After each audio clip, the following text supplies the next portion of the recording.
Good Lord, there's so many people on there.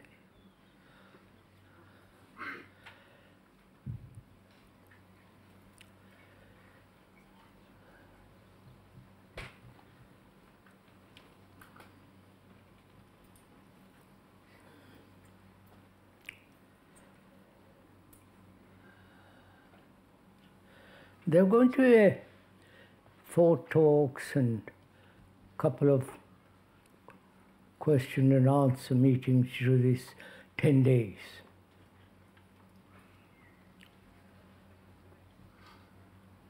I would like to remind you, if I may, that this is not an entertainment. It's not something you come for a day or spend an hour listening to some talk or talks and questions, but rather this is a very, very serious affair.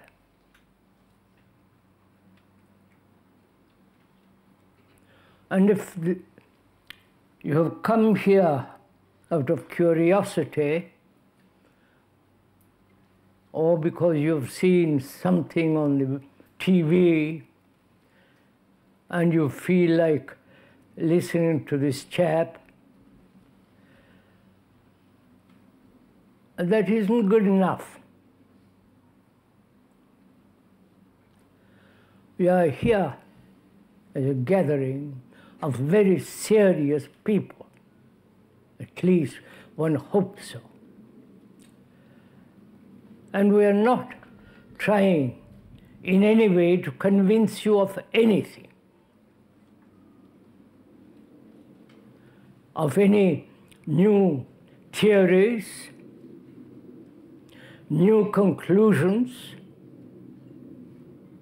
new concepts or ideas.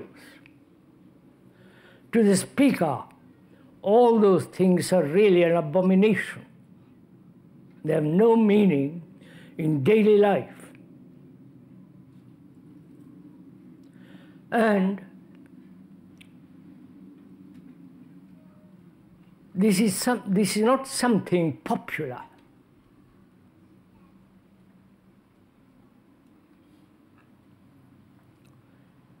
Popularity is the last thing that is desired.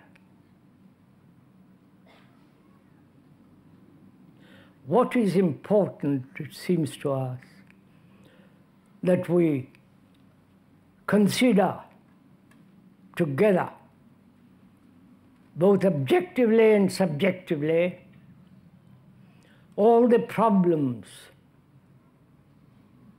all the conflicts, struggles, pain, sorrow, fear, and so on, while we are here during these talks and question and answers. Please bear in mind that if one may remind you, and we shall keep on reminding you, that the speaker has no authority as a person. This is not personality cult or something that you agree or disagree. Because we have to exercise our brains, reason, logic, sanity. Not say, I like you, therefore I agree with you, or you're some strange person, therefore I disagree with you, but rather that we are going to think over together. Not agree or disagree, but observe together the whole phenomenon of existence, our daily life, our way of living, our thoughts, our emotions, our reactions. And to inquire deeply into the whole process of living, what is happening outwardly in the world, objectively, and what is happening inwardly, subjectively, that is psychologically, or if you do not like that word, subjective or psychological states, inside the skin, not the bones and the blood and sinews and so on, but the whole unexplored by each one of us.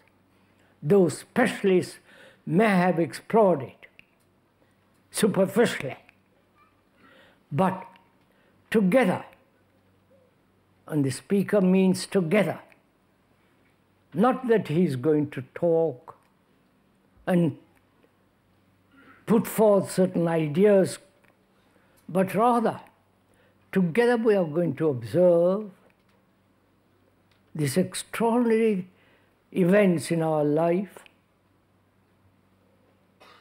the conflicts, the many, many human problems, the problems of relationship, why human beings get hurt, psychologically wounded.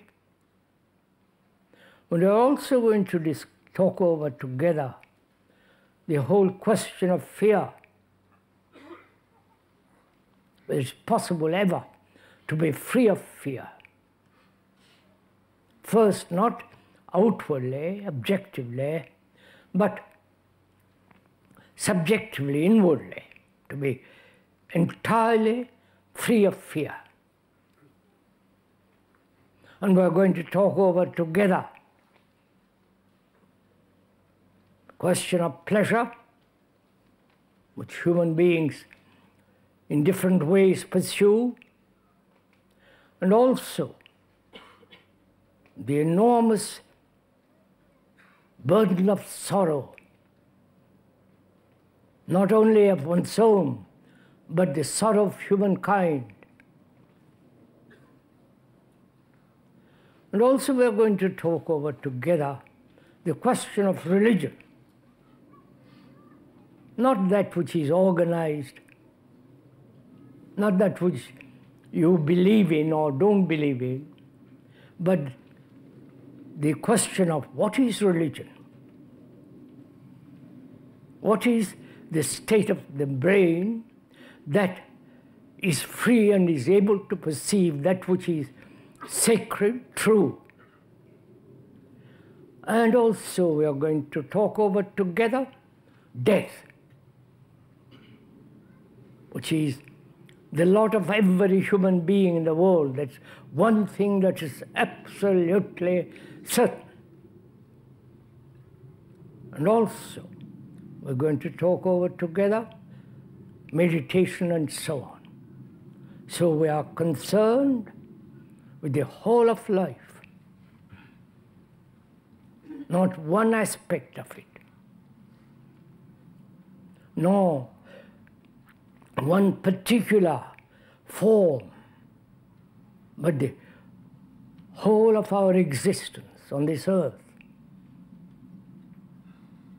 And we will also talk over together what is beauty.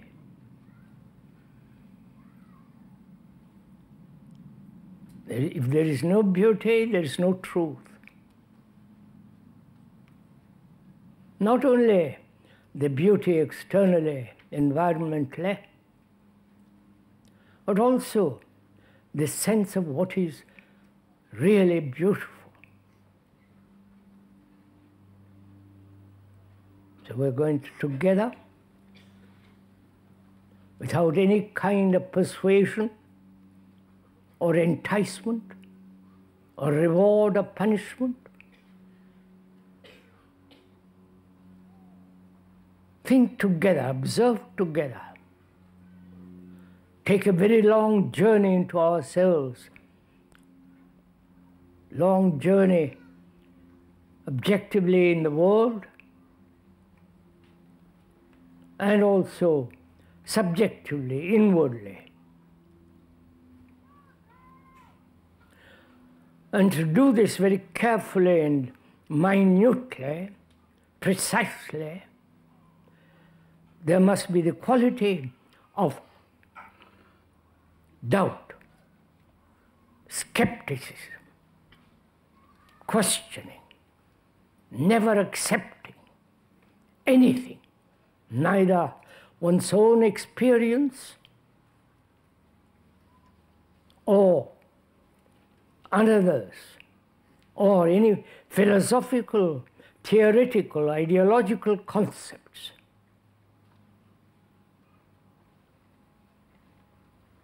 If we are prepared for this, each one of us, then we see for ourselves how important it is, how serious it is. Not something one comes for a weekend,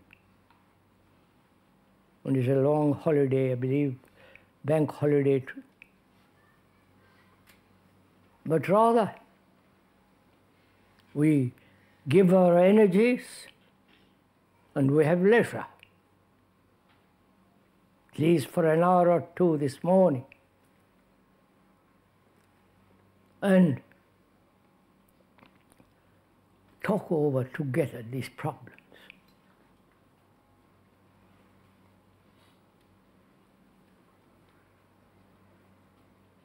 Which means one must put aside for the time being, if you will, or completely, one's own prejudices, one's own bias,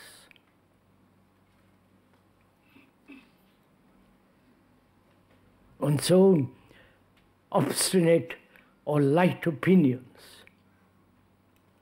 because they distort, prevent, block when the accurate perception is to take place.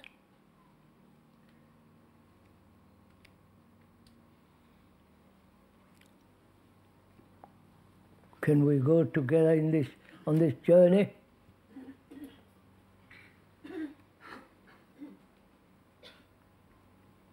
Not with tremendous effort, but rather hesitantly, tentatively,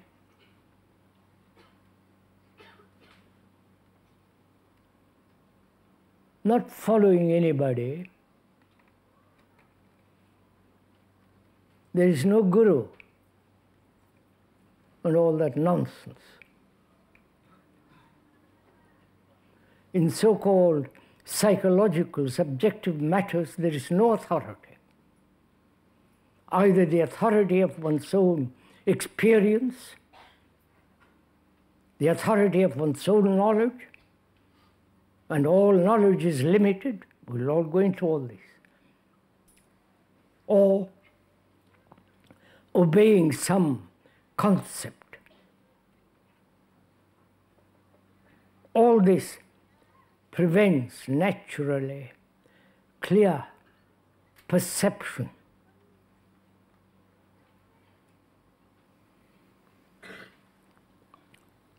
Is this possible at all? To be free of one's own conclusions, the concepts and images that one has built for oneself as a guide, or some ideals projected by thought in opposition or with the connivance of the present. So the brain becomes very clear active, so that we can observe, think, and take this exploration into the world, outside, into ourselves. That is the concern of all these talks and question and answers.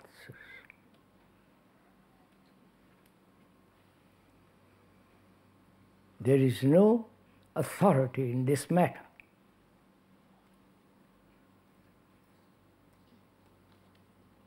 Each one of us is responsible for his actions, for his thoughts, for the way he lives, and so on. And if we want to blame others or the environment or the society is what we have made of it.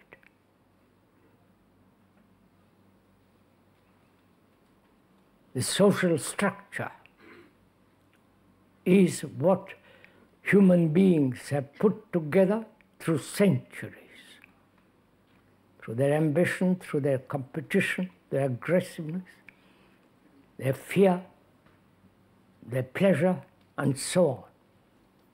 So the society in which we live, which is corrupt, preparing for wars,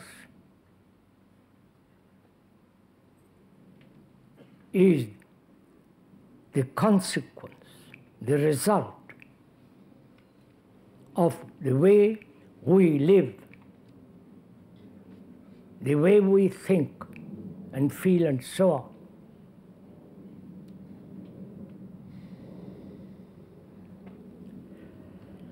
In considering all this, are we wasting our life?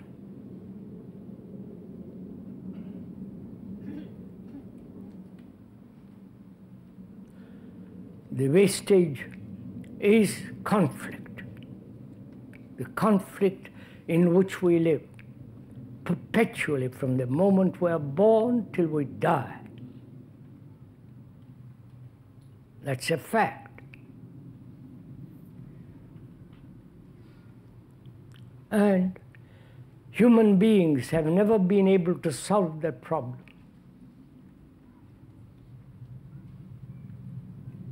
Which is a very complex affair, whether human beings throughout the world, including all of us here, can ever be free from every kind of conflict.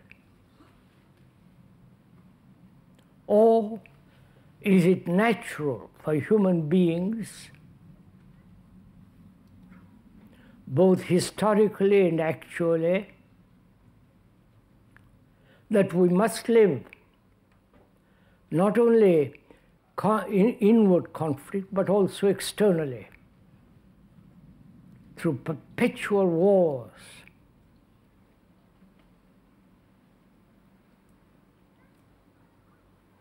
killing each other. Perhaps in the old days, 5,000 or 6,000 people were killed. Now you can vaporize 1,000,000 human beings with one bomb. And this is called progress. And every nation in the world is gathering armaments, of which you all know, supplied by this country. 80% of it goes abroad, the armaments, so it's America, Russia, Germany, and so on. We have accepted this as the natural way of life. Conflict, butchery, maiming each other, terrorism, and all that is happening in the world. And apparently, we don't seem to mind.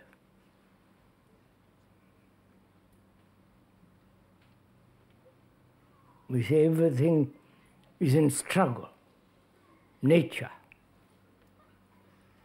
And so there is struggle in nature, conflict, killing, tiger, the deer, and so on.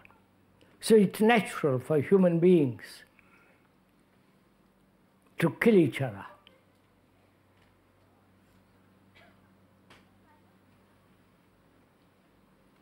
Though their religion, their so-called religion, their belief, says live peacefully, love one another, which has been said thousands and thousands of years before.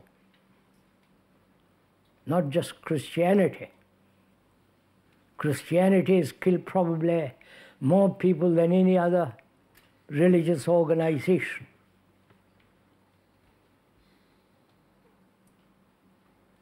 So we have accepted as natural, inevitable conflict. Conflict between each other, man, woman.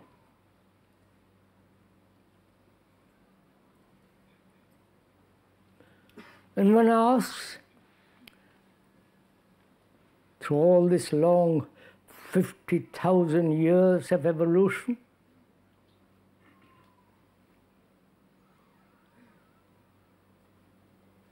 we are now at the apex of so-called sophisticated human beings. Is this natural? Is this inevitable? That we must live in conflict, right? Can we go into this together?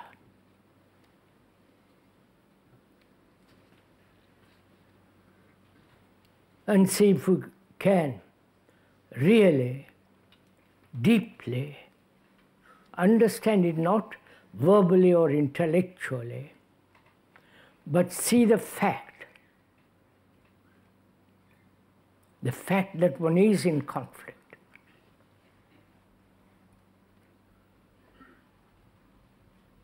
And whether it can possibly end.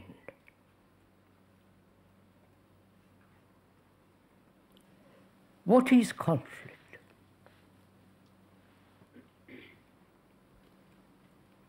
Do ideals bring about conflict?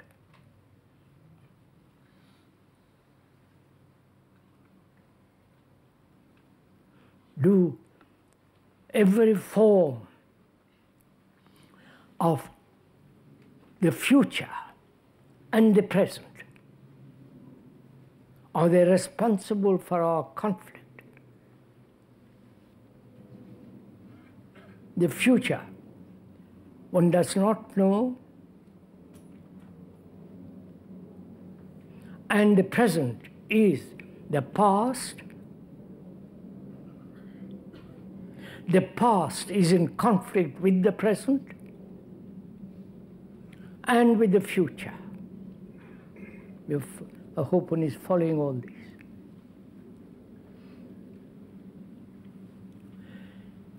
Is conflict the duality of like and dislike, the good and the bad, what should be and what is? Does conflict arise from these factors? It's an obvious fact, if one is at all serious and aware, that one lives in conflict. From childhood to the long years or short years of one's existence, conflict seems to be one of the major factors of life. Unless one discovers for oneself the causation of this conflict.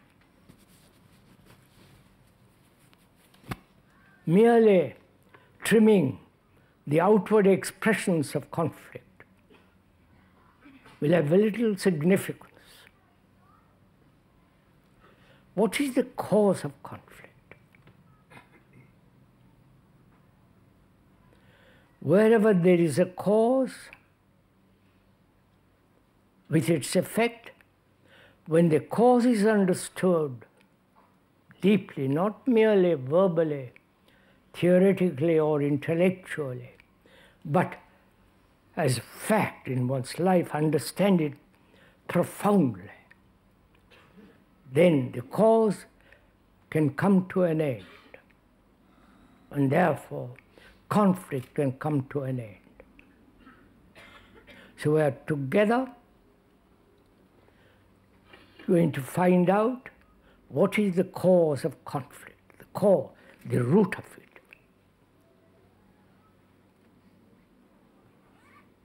And of course, if you admit that conflict is inevitable, it's natural, as human beings for the last millennia have lived in conflict, so why shouldn't we also?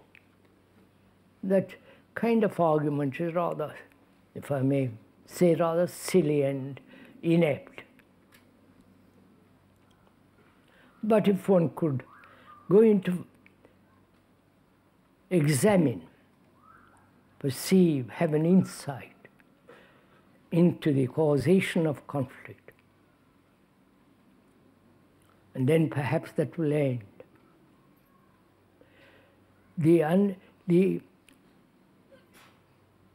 To discover the cause, it's not a process of analysis.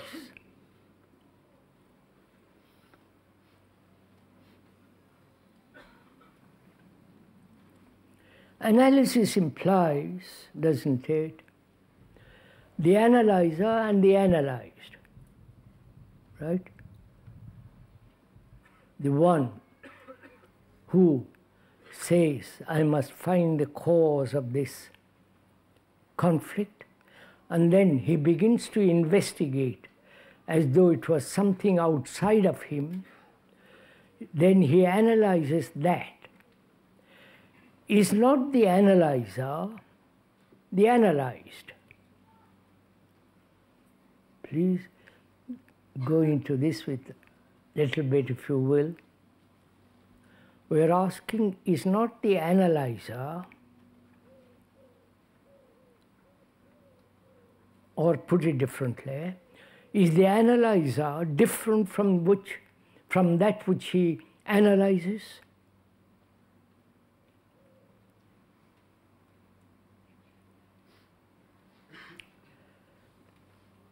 Who is the analyzer?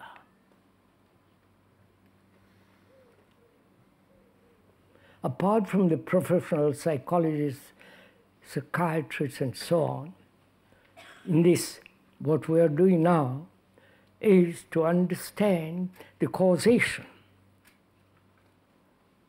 of conflict. Is that conflict, the cause, is that to be analyzed? Then if you are analyzing the cause, then who is the analyzer? Right? Is the analyzer different from that which he analyzes? You understand my question? Am I talking to myself?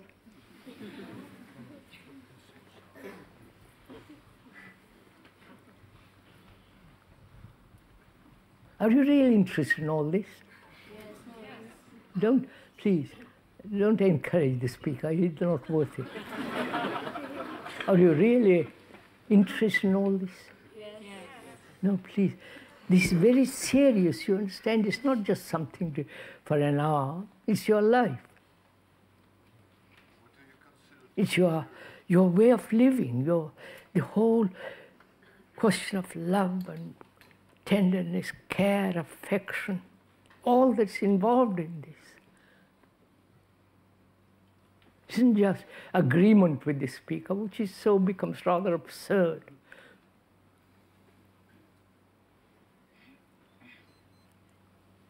If you're really deeply interested in this, which is to find out for oneself, not from the speaker, but for oneself, to find out the cause of conflict. And when there is the discovery of the cause, then the effect disappears. Then, because any cause can be changed. If one has a toothache or a headache, it has a cause. And when you find the cause, that disease disappears.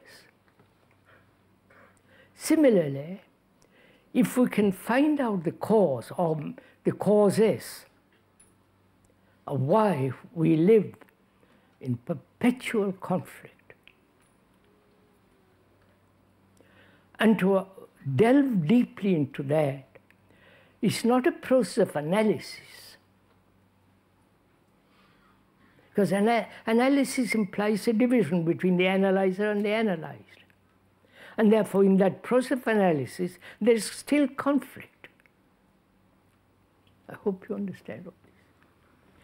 But if you could observe the fact or come upon the fact of the cause, which demands attention, care, deep urge to find out, passion to step out of this conflict,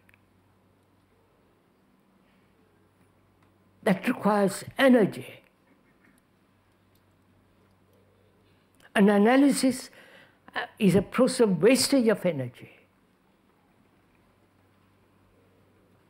So, is it possible to observe, clearly perceive, have an insight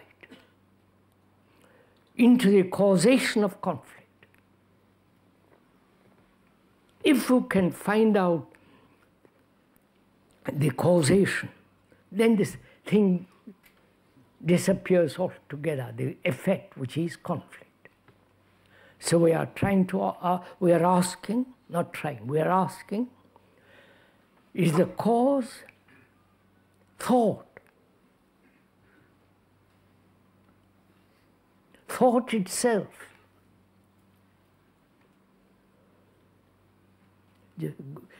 Let me first, I'm putting out, the speaker putting out these things.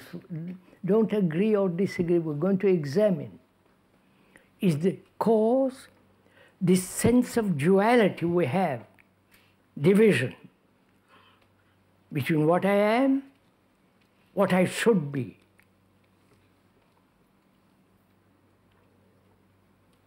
This should be is a projection of thought.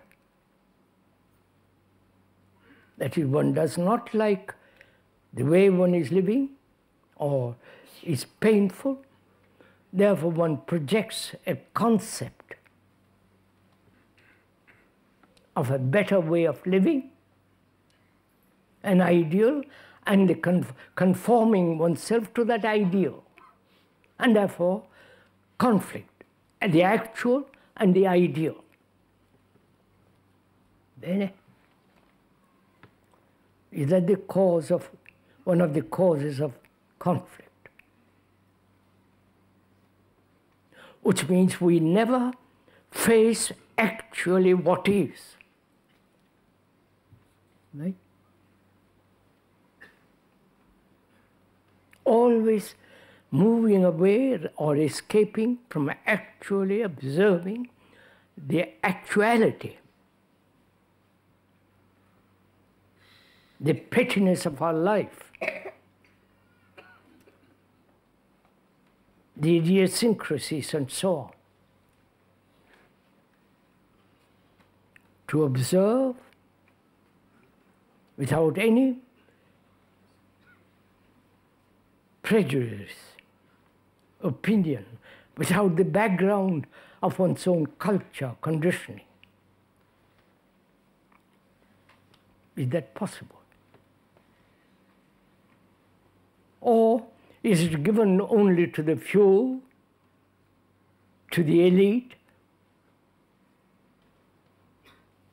and therefore is not something that each person can be free of?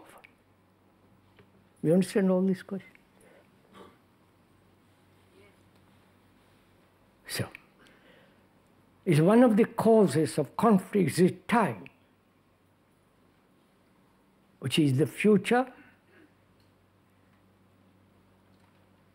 the present, and the past. You understand? All right, are we going together a little bit at least? That is, the past,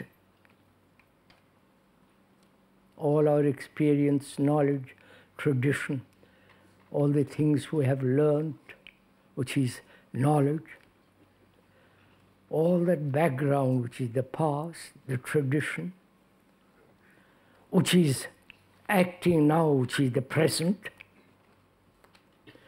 and the future,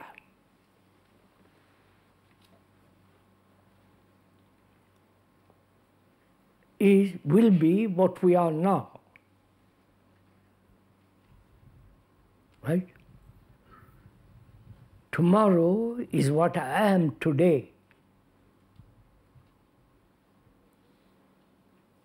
Modified perhaps slightly on the edges, on the frills, but tomorrow will be what I am actually now. And of course, unless there is a radical change, tomorrow then is totally different. That is, all time is contained in the present.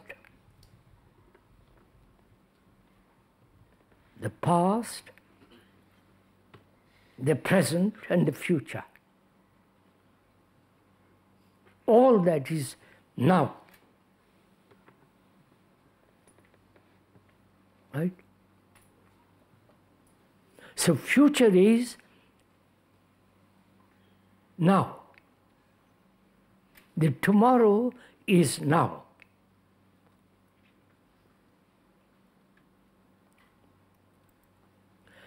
And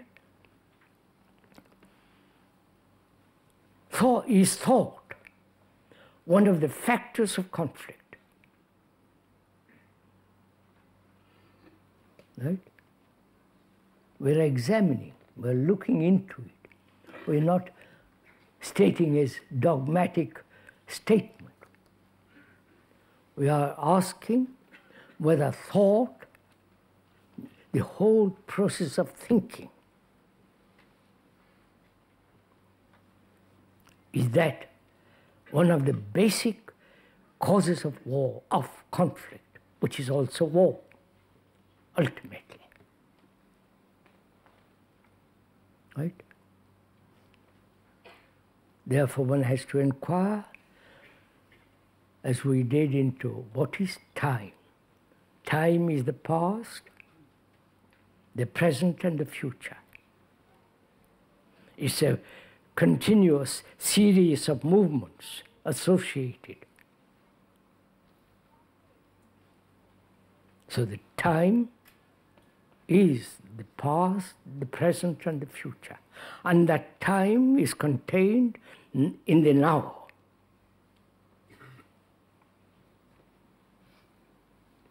Is that one of the factors of conflict? Time. And also we're asking, is thought, the whole process of thinking, both objectively and subjectively, thinking, is that also one of the major causes of conflict? And to go into that, we have to ask, what is thinking?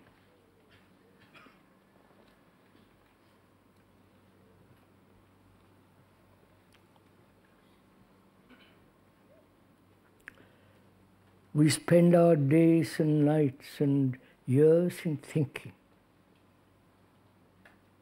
All our actions are based on thinking. In our relationship with each other, thinking plays an immense part.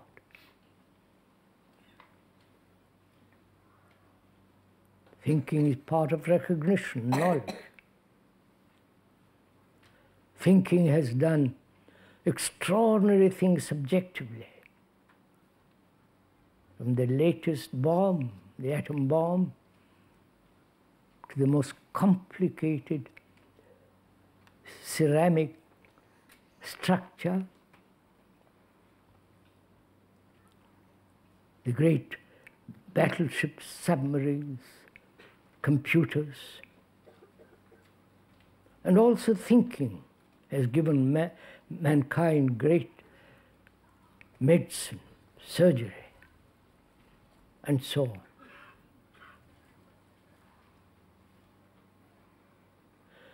So we have to inquire, what is thinking?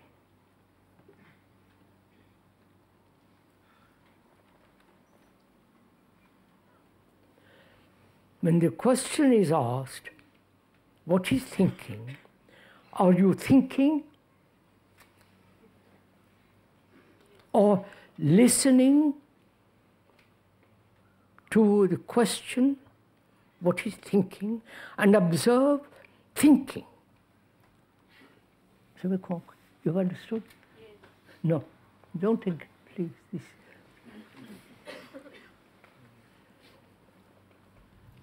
You're asking, someone is asking you, what is thinking?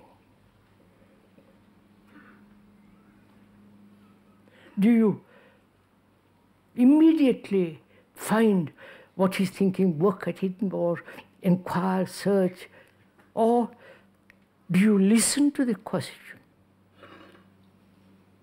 You understand? Listen, which means there must be quality of silence when you are listening. Right?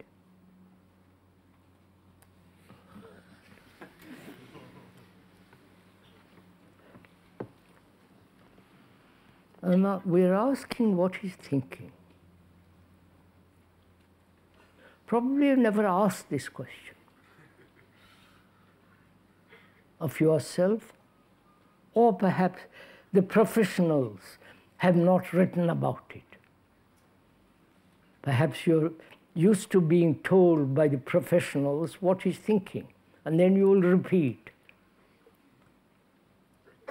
But that is not that prevents inquiry into what is thinking. You're just merely repeating. That's not thinking. So what is thinking? What is the origin of thought?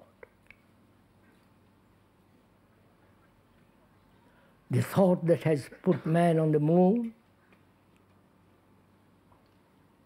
the thought that has divided the world into nationalities, the thought that has made wars, the thought between you and your wife and husband, girl, boy, and so on. What is this enormous energy of thought?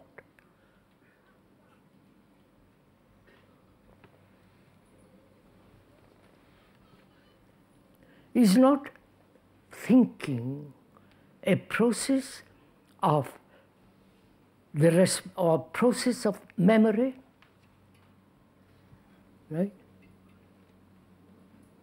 Process of memory. Memory is stored in the brain, which memory comes with knowledge. Knowledge is based on experience, right? All scientific knowledge is based on experiment, theories, hypothesis, knowledge. Always adding more and more and more. in any field, whether it be in the mathematical world, biological, or aerodynamics and so on. In every field, knowledge is based on experience. When there is knowledge is being added all the time, accumulated, therefore experience is limited. So knowledge is limited, right? Both now and in the future, because knowledge is always limited. And so memory is limited, and thus thought is limited. Anything that is limited must cause conflict, right? If one is thinking about oneself from morning till night, as most people do, their worries, their problems, their like and dislike, they're perpetually concerned with their own self, that's a very, very limited way of living. And therefore, that which is limited must inevitably cause conflict. When Britain says, we are British, it's very limited. And therefore, they're perpetually at war with they've lost empires, all that business. France is limited, and so every country wanting security creates boundaries of thought, culture, language, and therefore is limited. So every form of limitation must inevitably cause conflict. And one finds security in this limitation, right? Because the brain is seeking all the times in some form of security, whether the security is illusory or actual. And most of us want security in some form of illusion.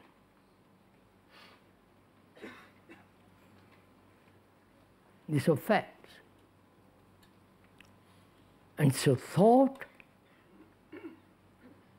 being always limited, it can think expansively.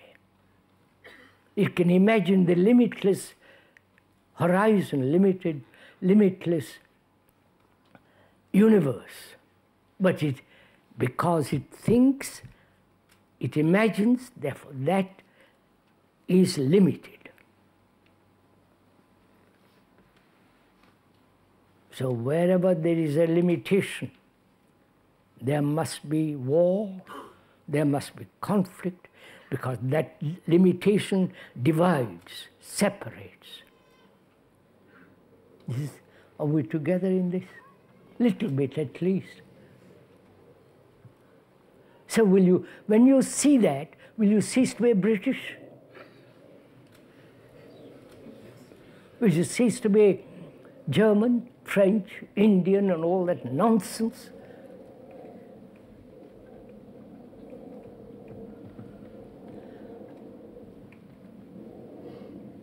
Because then your brain is extraordinarily free from limitation.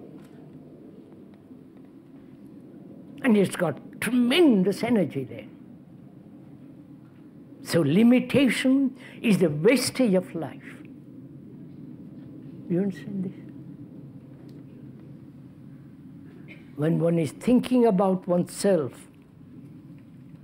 that is how to meditate, how to become religious, how to be happy, how to be,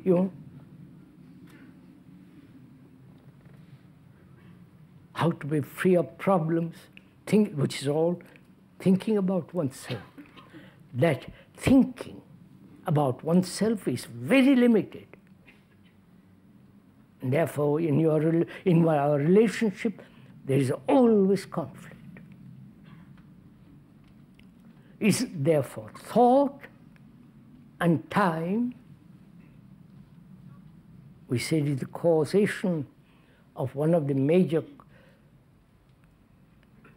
reasons of conflict. If one understands that deeply, not verbally, not merely repeating something somebody has said, but actually your own perception, seeing the truth of it. That very perception frees the brain from conflict.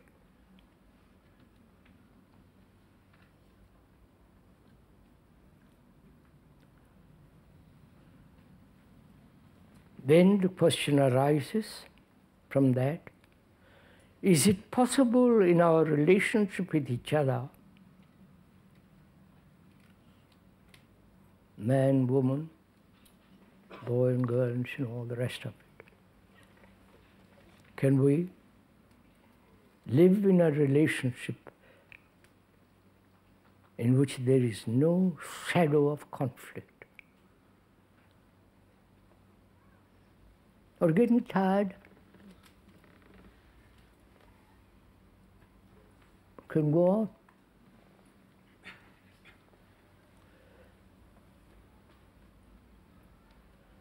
To understand that, we have to examine actually what our relationships are.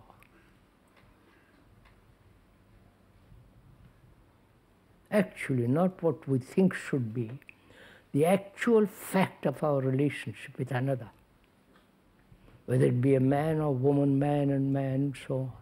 What's our relationship? We cannot possibly exist by ourselves. One may go to a monastery or go off to some Asiatic country, including India, and disappear into the mountains in search of some truth or some guru or all that nonsense. One cannot live on earth without a relationship. Relationship is the most important thing in life.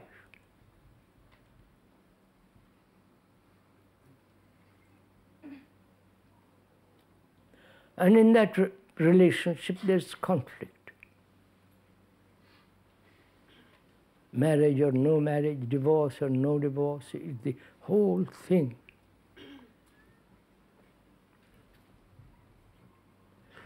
And in that relationship, what is actually taking place? Apart from sexual demands of each other, are we using each other?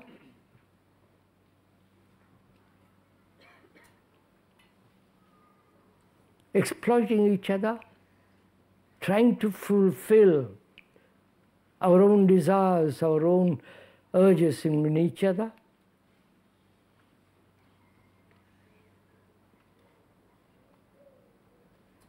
And what is the relationship of this conflict with love? In relationship, can the two exist together?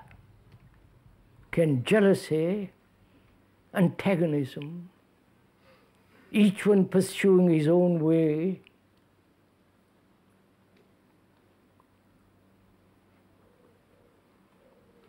each one pursuing his ambitions, his fulfillments, his urges,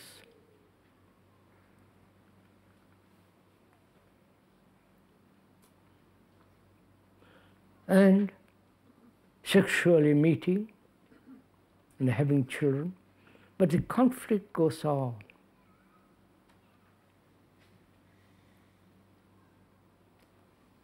And in relationship, can there be an end to all this?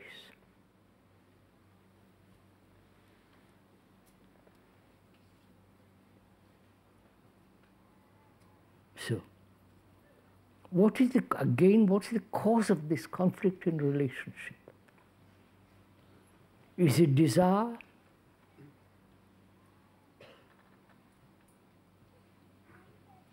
Is it the obsession of possessing each other, depending on each other? I can't live without him or her.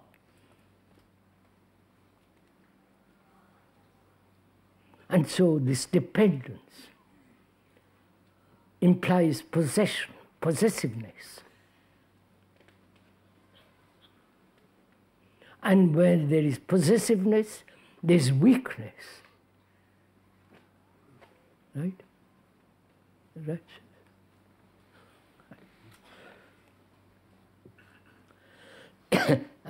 Is the speaker telling a fairy story?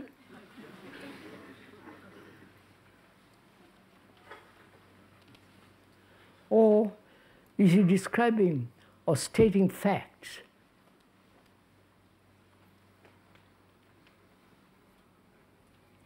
And those facts are, there is no love. We may talk about love. Oh, I love her so much. You know all that business very well. And in that, there is dependence, attachment, fear, antagonism, gradually jealousy, you follow? The whole machinery of human relationship, with all its agony, fear, loss, gain, despair, depression, you know all this. Don't you know all this?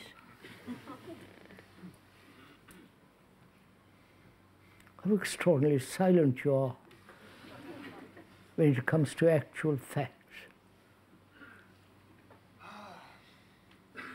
And how can all this end? So that we have real relationship with each other, between man and woman.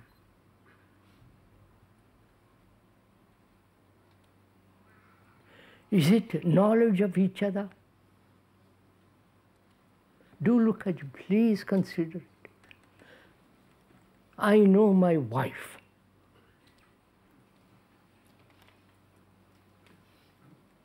Which is what? When you say, I know her, she's my wife, what does that mean? Or is my girlfriend, or whatever it is. Actually, is it all the pleasure, the pain, the anxiety, the jealousy, the struggle, with occasional flashes of tenderness?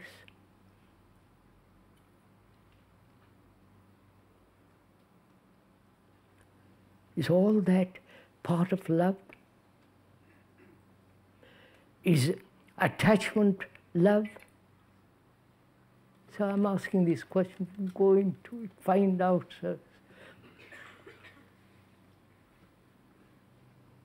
One is attached to one's wife. Tremendous attachment. What is implied in that attachment? One cannot stand by oneself.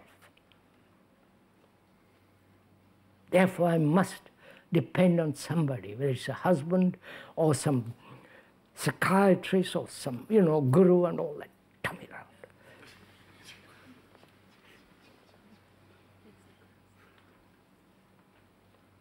Where there's attachment, there's fear of loss.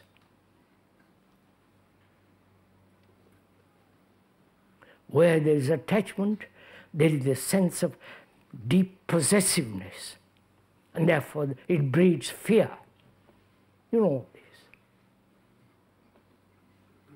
So can we look at the fact of our relationship and discover for ourselves the place of thought in relationship.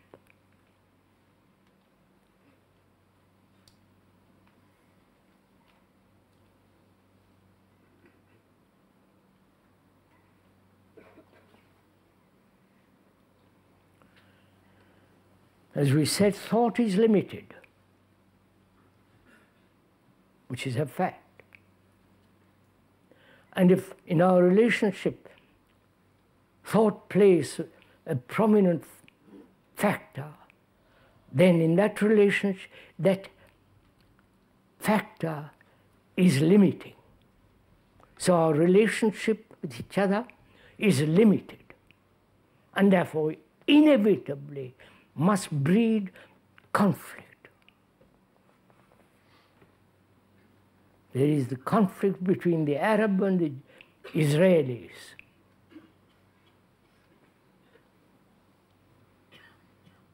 Because each is clinging to his own conditioning, which is he's been programmed.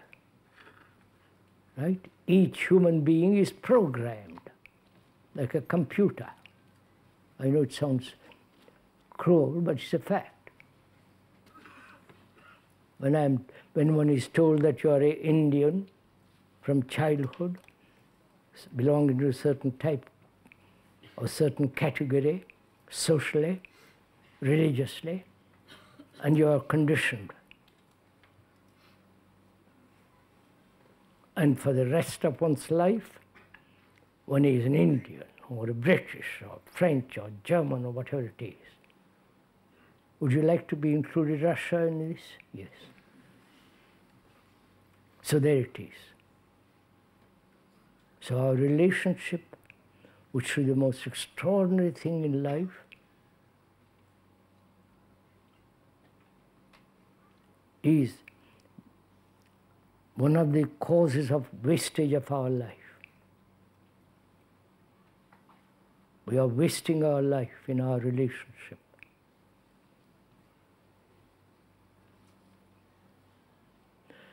And when you really see the fact of it,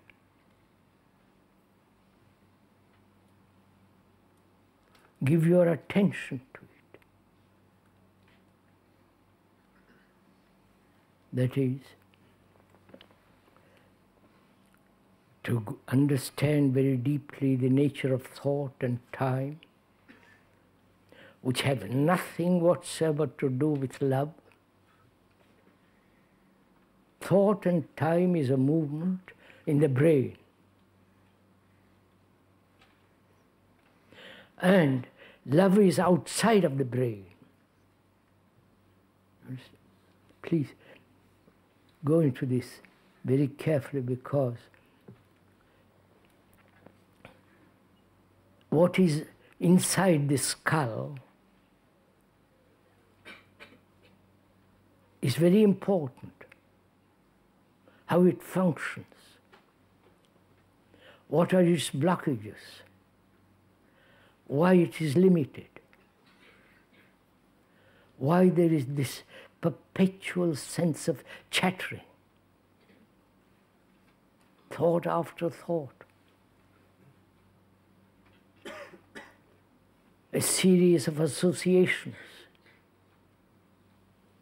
reactions, responses, the whole storehouse of memory. And memory, obviously, is not love. Therefore, love is not inside the brain, inside the skull.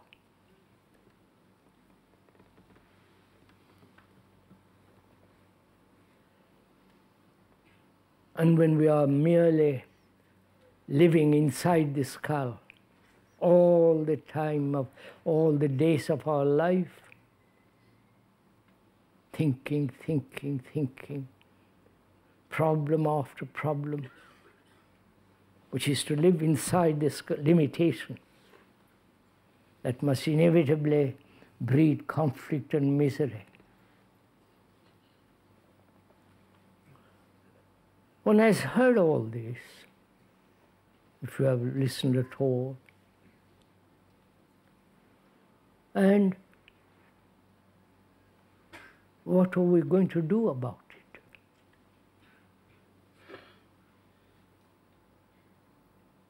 Do we carry on the old way? Or, seeing the actuality of our life, our daily life, and see the various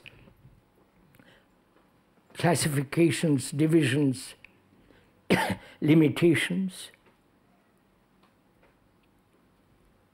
and go inquire into them, go pursue them day after day, never letting one thought escape without understanding it.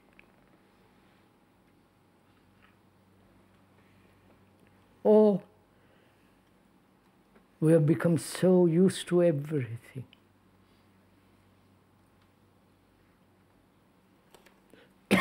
Used to our religion, used to our way of living,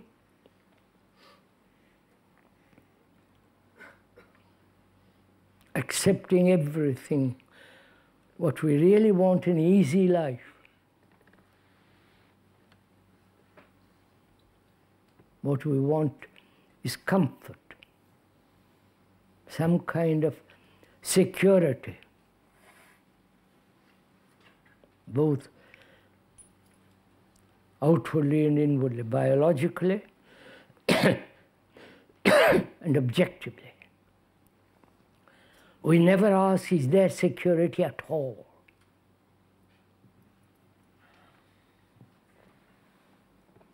Is there security outwardly in any nation?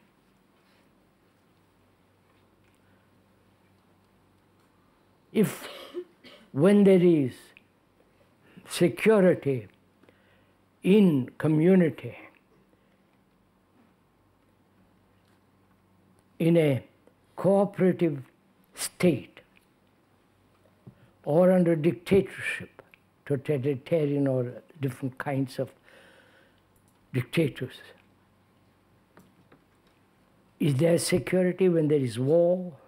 Every other day they are perpetuating wars. Is there security outwardly? There is the threat. And inwardly, psychologically, is there security?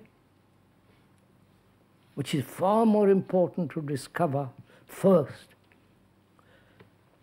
Whether there is inward, deep security, safety, protection. Is there? What is security?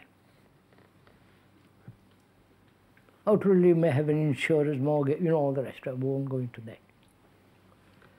One must have outwardly security, house, flat, tent, have some kind of roof under which one sleeps and lives, clothes, and all that. That one must have.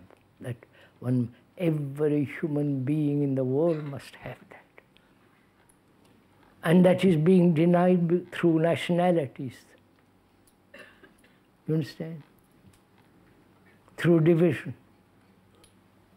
Britain, France, India, Russia, America, etc. So inwardly, is there security?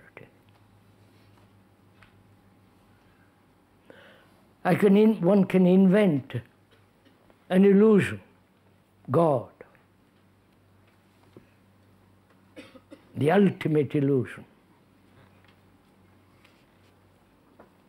And one can hold on to that. And we have lived historically for millennia upon millennia in this illusion, with priest rituals and all that business. power. Right? Power, position, status. Outwardly, that's very important for people who want power. And power is strangely destructive. Whether it's a political power, religious power, or the power over your wife or husband, or the power of the guru. My God, just think of it. Which is the priest, and so on. So where is there security for human beings?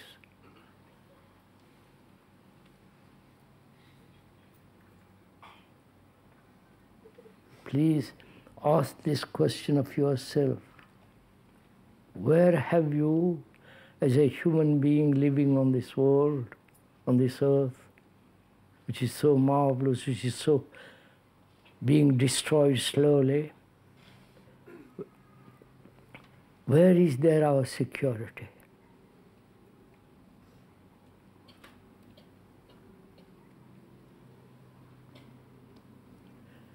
Security means something permanent, something that doesn't change, that has no disappearance, that is firm, solid, immovable. Is there such security? Because the brain needs security. Otherwise it cannot function at its highest level. But it has found various forms of security. Illusions, ideologies, families, nations, tribalism,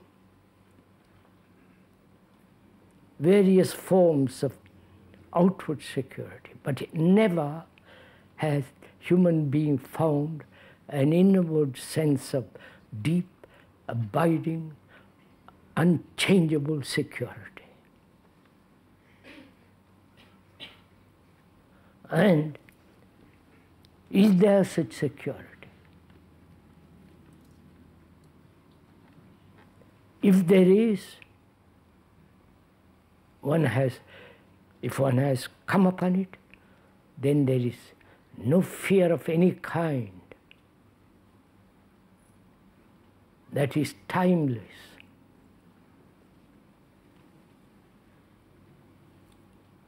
So, is there such security?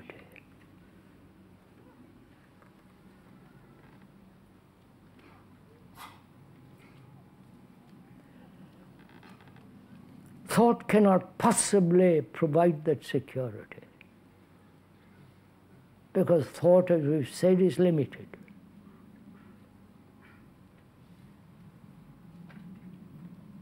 Whatever it has invented is still limited. And we have lived in the field of limitation of thought.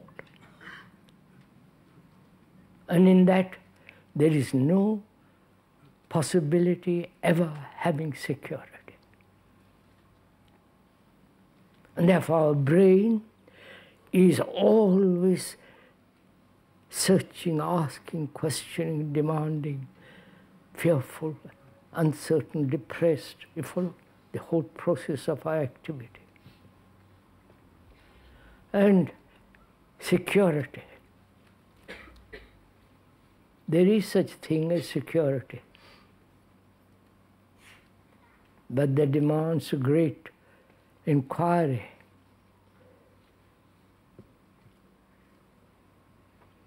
Security in freedom.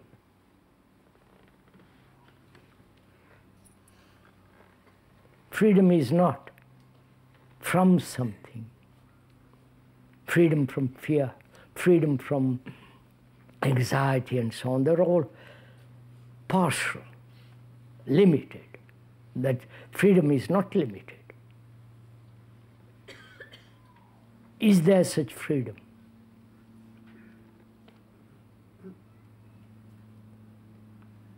And who is asking that question? The man in prison asking, is there such freedom?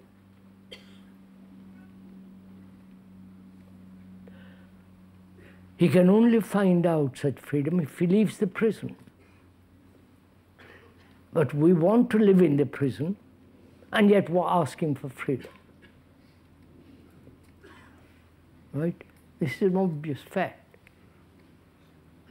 We love our prison, or we are unaware of it. And when it is pointed out, the prison,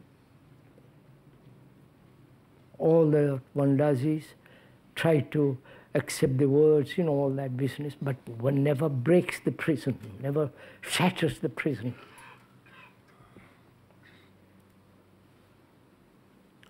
And when there is freedom, there is intelligence.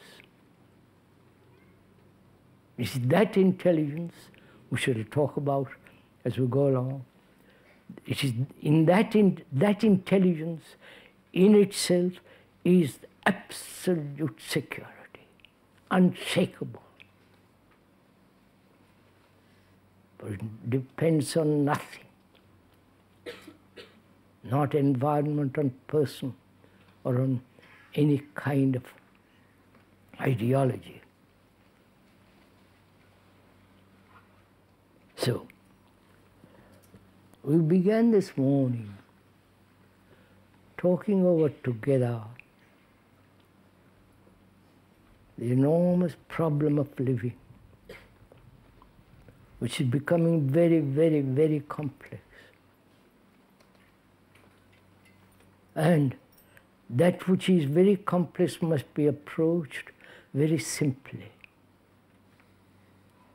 Not a simple mind, but the quality of humility and simplicity. Not the simplicity of clothes and all that, but the simplicity of a brain that starts a journey and must go on till it finds the end of it.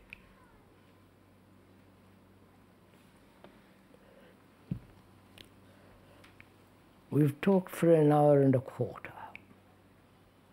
I think that's enough for this morning.